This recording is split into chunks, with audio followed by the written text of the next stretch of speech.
ఇప్పుడు ఎన్టీఆర్ అన్న పేరు ఉంది. అది చిరస్థాయిగా నిలిచిపోయి ఉంది. ఉమ్, అంటే తెలుగు జాతి ఉమ్. మదిలో. ఈ ఎన్టీఆర్ అన్నది ఏ నెంబర్ కింద వస్తది? ఇది ఇప్పుడు కొన్ని అక్షరాలు ఉన్నాయండి. హ్మ్. ఏఐజేక్యూ అని కొన్ని అక్షరాలు ఉన్నాయండి. హ్మ్. ఏఐజేక్యూఆర్ అనేది. హ్మ్. ఇవి very powerful. Okay. Very very powerful. ఏమేంటండి? AIJQR okay.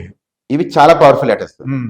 చిరంజీవి అని ఒక్కలే కాదండి. జే లెటర్ ఎంత మందిలో ఉందో అజిం ప్రేమ్జీ గారు ఉన్నారు, బజాజ్ ఉంది, ఆ! అలాగే జయలలిత గారు ఉన్నారు, రజనీకాంత్. రజనీకాంత్ గారు ఉన్నారు, విజయశాంతి గారు ఉన్నారు. ఆ! వీళ్ళందరూ కూడా పడ్డా లేచే రకం అండి. ఇది జే లెటర్. జే లెటర్ వాళ్ళు పడిపోయినా మళ్ళీ లేస్తారు. జయలలిత గారు చూడండి, జైలు దాకా వెళ్ళి మళ్ళీ సీఎం అయ్యారు కదా ఆవిడ. ఆ! హ్మ్. చిరంజీవి గారు పడ్డా సరే ఎన్నో ఫ్లాప్లు వచ్చినా మళ్ళీ ఆయన ఇప్పటికీ సూపర్ స్టార్ అంటే జే లెటర్ అండి. ఓకే. అంటే ఆయన టాలెంట్ లేదని మీరు అది అది ఆలోచించద్దు. ఓకే. ఆ శక్తిని ఇస్తుందండి. అది జే లెటర్. జే లెటర్ శక్తిని ఇస్తుంది, అంటే ఇప్పుడు పడిపోకుండా చూస్తది. చూస్తుందండి. ఓకే.